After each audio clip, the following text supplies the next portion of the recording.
محترم ورونو د ملت د یو د بل د بادشاهۍ په خاطر باندې ځان تباه کولو ته باید تن ورنه کړي.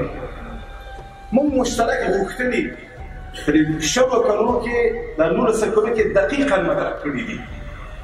موږ په دې ملک اجنبي هرګز نه د ځمکې په سر وړ امید لاندې جمعیت اصلاح 10 کاله پخوا جبهه صلح و مخالفت با پایگاه دا الفاظ د موږ د جبهې په وخت کې جوړه کړې و چې راځي موږ هم سوله د ملک غواړو هم اجنبي نه غواړو. محترم ورونو که زموږ ملت سره متحد شي بیروني ته نه ویل ممکن دي او که موږ په اختلاف کې سره روان په دې اقتدار مو سره جنګ وي دا ځای به د بیرونیانو کور کې زموږ بنوي دا دوام پیدا کوي. بیا به درته وایي چې ته خو نه پخوا په خبره پوهېدې او نه اوس سره خلاص شوی دی که زه نه یم بیا جنګ سره کوئ نو زه به ستاسو منځ کې ولاړ یم چې جنګ ونه کوم.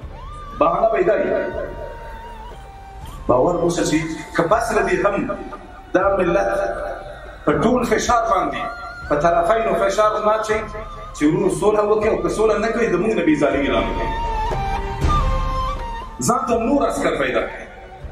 موږ ستاسو د مصالحو قربانېدو ته اماده نه یو نو خامخا به دوی سولې ته غاړه ږدي. په همدې خاطر باندې ورونو چې دا مذاکرات یو چانس هم ده او یو خطرناکه مرحله د دوی لپاره هم ده. که اوس سوله نشي کولی ځان بایلي او که سوله وکوله نو وطن ګټي.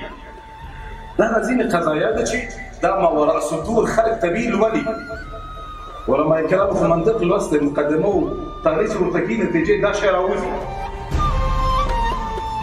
په همدې خاطر باندې ورونو جمعیت اصلاح په همدې احساس باندې په ټول ملک کې همدغسې برنامو ته ذکر تکل کړی چې موږ د ملت را بیدار کړو چې بس له دې که سوله نه غواړي نو څه غواړي.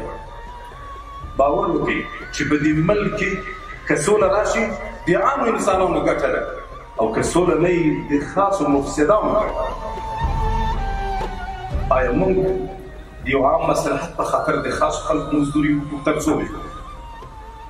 په څه ډېر معلوم یې سره کوو. په همدې خاطر باندې ورونو زه خبره ډېره نه وکړم همدې باندې اکتفا کوم چې ملت هغه ګنج ملت نه ده چې موږ پخوا ځان سره راول کړی اوس ټول قضا یې ورته واضح دي. که چېرته موږ نن فشار نه راوړو واقعیت ته چې خپل مسؤلیت به نه ادا کړی.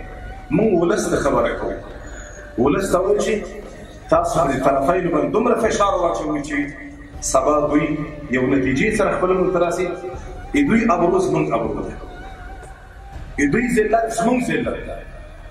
کله که تنده هم وایي باور او چې زړه م خوږېږي چې زموږ دغسې ساده او بیچاره قیادت ولې ښکار کېږو چې ټول جهان ورته وایي چې پیسې موږ درکوو زمیندازي موږ درته کوو تاسو موږ سره کېنوو خو د خدای لپاره خپل ملک مه ورانوئ او ته چې نه زه لا تراوسه ستړی نه یم باید سم یې وران کړم. او که داسې قیادت وي چې د ځمکې په سر ملت نه غواړي هسې خاورې پکاري نو هغه بله فیصله ده. په همدې خاطر باندې زه بیا هم تاکید کوم چې زه علما کرام مخور سپین ږیري ځوانان خویندې ورونه څومره چې وسه رسېږي د ټولو اطرافو ته چې غږ رسېږي ورته چې سوله وکړي که نه بیا بېږي. فتفشلوا وتذهب ريحكم د اختلاف نتیجه بیابي ده. د دې بیابۍ سره نه بېلوړېږي زړه درد نه وایو چې موږ تر څو دغسې حالت سره ورمخ الله متعال دې دا زرین فرصت د دې ملت په خاطر باندې په نفع وڅرخي. الله دې سیاسي قیادتونو چې ځان ته سیاسي قیادت وایي الله دې سیاسي بصیرت هم ورنصیب کړي چې خپله ابرو هم وګټي او د دې ملت ابرو هم وګټي. نور بېباکۍ ته بېبندوبارۍ ته فرصت طلبۍ ته مزدورۍ ته ځای پرې نه ږدي. هغه څوک چې د خپل ملت په ازادۍ او سوکالۍ باندې باورمن نه وي واقعیت داسې ده ځان ته که سیاسي قیادت وایي نو لږ خجالت خو دې وخوري. موږ د سولې سره تر اوسه پورې جدي لا روان نه یو او احساس کوو چې ملامتي به یې بل باندې اچوو. هر څومره چې بل ملامت وي ته موږ ورته ورسره ملامت یو څه شرایط لرو؟ مخکې جنرال مولوي صاحب اشاره د صلح حدیبیې ته وکوله. هغه مصالح چې او هغه شرطونه چې رسول اکرم صلی الله علیه وسلم د حدیبیې په صلح کې ومنل، یو عادي انسان د قابل پذیرش نه و. دومره سخت خو رسول اکرم صلی الله علیه وسلم فرمایل چې نن چې هر څه غواړې زه ورته ورکوم، نن چې هر څه غواړې. متاسفانه هغه سالم قیادت چې هلته موجود او رسول اکرم صلی الله علیه وسلم د امت د جنجال نه راخلاصو خپلو مسؤلیتو ته متوجه کاو، هغه حالت مو سره نه دی. دقیق خبر مولانا وکوله چې 3000 کسان شپږ جمع 14 څوکي، شپږ جمع 14 19 له دې څلور کاله بعد چې فتح مکه کې ده یا حجة الوداع وه، 1,000 صحابه کرام رسول اکرم صلی الله علیه وسلم سره په آخرین حج کې شریک وو.